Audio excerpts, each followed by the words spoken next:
Halo Pak Guru dan teman-teman, kami dari kelompok 4, kelas 2E Akuntansi Sektor Publik akan mempresentasikan hasil kerja kami. Pertama-tama, saya akan memperkenalkan nama saya dan teman-teman saya. Saya sendiri Maria Afriana Enol Dunggun, teman saya yang pertama Maria Amaranta Bilo, yang kedua Melinda Ede, yang ketiga Melinda Hajo, yang keempat Melinda Sandut, dan yang terakhir Melki Lalai. Materi yang kelompok kami bawakan berjudul Sistem Pengendalian Internal Pemerintah. Definisi 1. Sistem pengendalian intern pemerintah atau SPIP adalah proses yang pertama integral pada tindakan dan kegiatan, yang kedua dilakukan secara terus-menerus oleh pimpinan dan seluruh pegawai, diselenggarakan secara menyeluruh di lingkungan pemerintah pusat dan pemerintah daerah. Yang ketiga, untuk memberikan keyakinan memadai atas tercapainya tujuan organisasi melalui kegiatan sebagai berikut. Yang pertama, efektif dan efisien. Yang kedua, keandalan pelaporan keuangan. Yang ketiga, pengamanan aset negara. Yang keempat, ketaatan terhadap peraturan perundang-undangan. 2. Pengawasan intern adalah seluruh proses dari 1. Kegiatan audit, 2. Review, 3. Evaluasi, 4. Pemantauan, 5. Kegiatan pengawasan lain terhadap penyelenggaraan tugas dan fungsi organisasi, 6. Memberikan keyakinan yang memadai bahwa kegiatan telah dilaksanakan sesuai dengan tolak ukur yang telah ditetapkan secara efektif dan efisien untuk kepentingan pimpinan dalam mewujudkan tata kepemerintahannya yang baik. Organisasi pengawas. Yang pertama, Badan Pengawas Keuangan dan Pembangunan BPKP. Bagian A, BPKP melakukan pengawasan intern terhadap akuntabilitas keuangan negara atas kegiatan tertentu yang meliputi: pertama, kegiatan yang bersifat lintas sektoral; yang kedua, kegiatan keberadaan umum negara berdasarkan pendapatan oleh Menteri Keuangan selaku bendahara umum negara. Menteri Keuangan melakukan koordinasi kegiatan yang terkait dengan intensitas pemerintah. Dan ketiga, kegiatan lain berdasarkan penugasan dari Presiden. Dan berikut B, Inspektorat Jenderal atau nama lain yang secara fungsional melaksanakan pengawasan intern, melakukan pengawasan terhadap seluruh kegiatan dalam rangka penyelenggaraan tugas dan fungsi kementerian negara atau lembaga yang didanai dengan anggaran pendapatan dan belanja negara. C. Inspektorat Provinsi melakukan pengawasan terhadap seluruh kegiatan yang rangka penyelenggaraan tugas dan fungsi satuan kerja perangkat daerah provinsi yang didanai dengan anggaran pendapatan dan belanja daerah provinsi. D. Inspektorat Kabupaten atau Kota melakukan pengawasan terhadap seluruh kegiatan dalam rangka penyelenggaraan tugas dan fungsi satuan kerja perangkat daerah kabupaten atau kota yang didanai dengan anggaran pendapatan dan belanja daerah kabupaten kota. Tujuan: memberikan keyakinan yang memadai bagi tercapainya efektivitas dan efisien pencapaian tujuan penyelenggaraan pemerintahan negara, keandalan, ketaatan terhadap peraturan perundang-undangan. Unsur sistem pengendalian intern pemerintah. 1. Lingkungan pengendalian. 2. Kegiatan pengendalian. 3. Penilaian risiko. 4. Informasi dan komunikasi. 5. Pemantauan pengendalian internal. Unsur lingkungan pengendalian. A. penegakan integritas dan nilai etika minimal dilakukan dengan cara: pertama, menyusun dan menetapkan aturan perilaku. 2. Memberikan keteladanan pelaksanaan aturan perilaku pada setiap tingkat pimpinan instansi pemerintah. 3. Menegakkan tindakan disiplin yang tepat atas penyimpangan terhadap kebijakan dan prosedur atau pelanggaran terhadap perilaku. 4. Menjelaskan dan mempertanggungjawabkan adanya intervensi atau pengabaian pengendalian inter. 5. Menghapus kebijakan atau penugasan yang dapat mendorong perilaku tidak etis. B. Komitmen terhadap kompetensi minimal dilakukan dengan cara: pertama, adanya pemahaman yang sama mengenai kompetensi, yaitu pengetahuan, keahlian, dan berperilaku. 2. Adanya komunikasi yang efektif antar pegawai dan pimpinan. 3. Adanya saling pengertian dan penghargaan tentang posisi dan peran masing-masing. 4. Keinginan atau kemauan atau kesadaran untuk melaksanakan tugas dengan sebaik-baiknya sesuai dengan kompetensi masing-masing. C. Kepemimpinan yang kondusif minimal dilakukan dengan cara: pertama, gaya otokratik pada umumnya, memberikan perintah dan meminta bawahannya untuk mematuhinya. 2. Gaya demokratik pada umumnya, meminta masukan kepada para bawahan atau stafnya terlebih dahulu sebelum mengambil keputusan. 3. Gaya bebas terkendali, memposisikan dirinya sebagai seorang konsultan bagi stafnya dan cenderung memberikan kewenangan kepada stafnya untuk mengambil keputusan. Ikut pembentukan struktur organisasi yang sesuai dengan kebutuhan. Pada bagian ini dilakukan dengan cara: yang pertama, menyesuaikan dengan ukuran dan sifat kegiatan.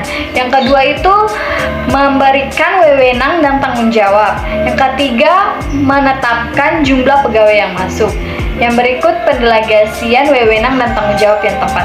Contohnya seperti wewenang yang diberikan kepada pegawai yang tepat sesuai dengan tanggung jawabnya untuk mencapai tujuan dari instansi pemerintah.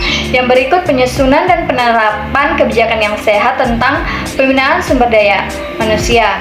Pada bagian ini bisa dilakukan dengan beberapa cara. Yang pertama, penetapan kebijakan dan proses sejak rekrutmen sampai dengan pemberhentiannya pegawai. Yang kedua, penelusuran latar belakang calon pegawai dalam proses rekrutmen. Dan yang ketiga, supervisi periodik yang memadai tentang pegawai. Yang terakhir, perwujudan peran aparat pengawasan interpemerintah yang efektif.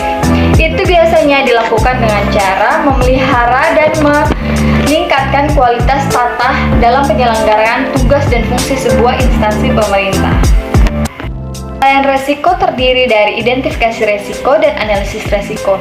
Yang pertama, identifikasi resiko. Biasa dilakukan dengan menggunakan mekanisme yang memadai untuk mengenali risiko dari faktor eksternal dan faktor internal. Yang kedua, analisis resiko. Ini biasa dilakukan untuk menentukan dampak dari risiko yang telah diidentifikasi. Saya ambil contoh, misalkan sebuah pemimpin perusahaan menghadiri rapat di kota lain. Namun, bapak atau ibu tersebut itu terlambat pesawat. Jadi, saya mengidentifikasi resikonya ketinggalan pesawat. Terus analisisnya, ini merupakan resiko yang dapat dipastikan agar bapak atau ibu tersebut bisa menggunakan waktu dengan baik. Yang kedua, dalam rangka penilaian resiko, pimpinan instansi pemerintah yang dengan berpedoman pada peraturan perundang-undang yang ditetapkan. Yang pertama itu tujuan instansi pemerintah. Pada bagian ini memuat pernyataan dengan arahan yang spesifik, terukur, dan terikat dengan waktu. Biasanya itu dilakukan dengan strategi operasional yang konsisten. Yang kedua, tujuan pada tingkat kegiatan. Yang pertama, berdasarkan pada tujuan dan rencana. Yang kedua, relevan dengan kegiatan. Yang ketiga, mengandung unsur kriteria pengukuran. Unsur sistem pengendalian internal pemerintahan. Kegiatan pengendalian. Pimpinan instansi pemerintahan wajib menyelenggarakan kegiatan pengendalian sesuai dengan ukuran, kompleksitas, dan sifat dari tugas serta fungsi instansi pemerintahan yang bersangkutan. minimal memiliki karakteristik sebagai berikut. Yang pertama, kegiatan pengendalian diutamakan pada kegiatan pokok. Yang kedua, kegiatan pengendalian harus dikaitkan dengan proses penilaian risiko. Yang ketiga, kegiatan pengendalian harus dikaitkan dengan proses penilaian risiko. Yang keempat, kegiatan pengendalian yang dipilih disesuaikan dengan sifat khusus instansi pemerintahan. Yang kelima, kebijakan dan prosedur harus ditetapkan secara tertulis. Yang keenam, prosedur yang telah ditetapkan harus dilaksanakan. Dan yang ketujuh, kegiatan pengendalian dievaluasi secara teratur. Bentuk-bentuk kegiatan pengendalian yang pertama, review atas kinerja instansi pemerintahan yang dilaksanakan dengan membandingkan kinerja dan tolak ukur kinerja yang ditetapkan. Yang kedua, pembinaan sumber daya manusia minimal dengan cara yang pertama. A. Mengkomunikasikan visi misi tujuan nilai dan strategis instansi kepada pegawai. Yang kedua, membuat strategis perencanaan dan pembinaan sumber daya manusia yang mendukung pencapaian visi dan misi. Dan yang ketiga, membuat uraian jabatan prosedur rekrutmen program, pendidikan dan pelatihan pegawai, sistem kompensasi, program kesejahteraan dan fasilitas pegawai, ketentuan disiplin pegawai, sistem penilaian kinerja, serta rencana pengembangan kinerja serta rencana pengembangan karir. Yang kelima, pengendalian atas pengelolaan sistem informasi yang dilakukan untuk memastikan akurasi dan kelengkapan informasi kegiatan. Dan atas pengelolaan sistem informasi meliputi A. Pengendalian umum, yaitu pengamanan sistem informasi, pengendalian atas akses, pengendalian atas pengembangan dan perubahan perangkat lunak aplikasi, pengendalian atas perangkat lunak sistem, pemisahan tugas dan konsistensi pelayanan. B. Pengendalian aplikasi terdiri atas pengendalian otorisasi, pengendalian kelengkapan, pengendalian akurasi, dan pengendalian terhadap keandalan pemrosesan dan file data. Unsur SPIP, informasi dan komunikasi. Untuk menyelenggarakan komunikasi yang efektif, pimpinan instansi pemerintahan harus sekurang-kurangnya A. Menyediakan dan memanfaatkan berbagai bentuk dan sarana komunikasi. B. Mengelola, mengembangkan, dan memperbarui sistem informasi secara terus-menerus. Unsur kelima dari SPIP yaitu pemantauan. Pemantauan sistem pengendalian inter dilakukan melalui 3 cara. Cara pertama, pemantauan berkelanjutan.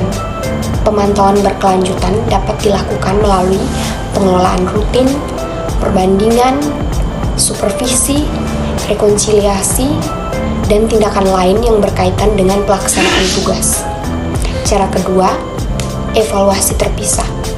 Evaluasi terpisah dilakukan melalui penilaian sendiri, review, dan pengujian efektivitas sistem pengendalian inter. Evaluasi terpisah dapat dilakukan oleh aparat pengawasan internal pemerintah atau oleh pihak eksternal pemerintah. Evaluasi terpisah juga dapat dilakukan dengan menggunakan daftar pengujian pengendalian internal. Dan cara yang terakhir, tindak lanjut rekomendasi hasil audit dan review lainnya diselesaikan dan dilaksanakan sesuai dengan mekanisme penyelesaian rekomendasi hasil audit dan review lainnya yang ditetapkan. Berikut pembinaan penyelenggaraan SPIP. Pembinaan penyelenggaraan SPIP diselenggarakan oleh BPKP yang meliputi 5 hal. Yang pertama, penyusunan pedoman teknis penyelenggaraan SPIP. Yang kedua, sosialisasi SPIP. Yang ketiga, pendidikan dan pelatihan SPIP. Yang keempat, pembimbingan dan konsultansi SPIP. Dan yang terakhir, peningkatan kompetensi auditor aparat pengawasan inter pemerintah. Oke, baik, sekian dari hasil presentasi kami. Jika ada salah kata dalam penyampaian materi, kami mohon maaf. Semoga materi yang kami sampaikan ini bisa bermanfaat bagi teman-teman. Sekian dan terima kasih.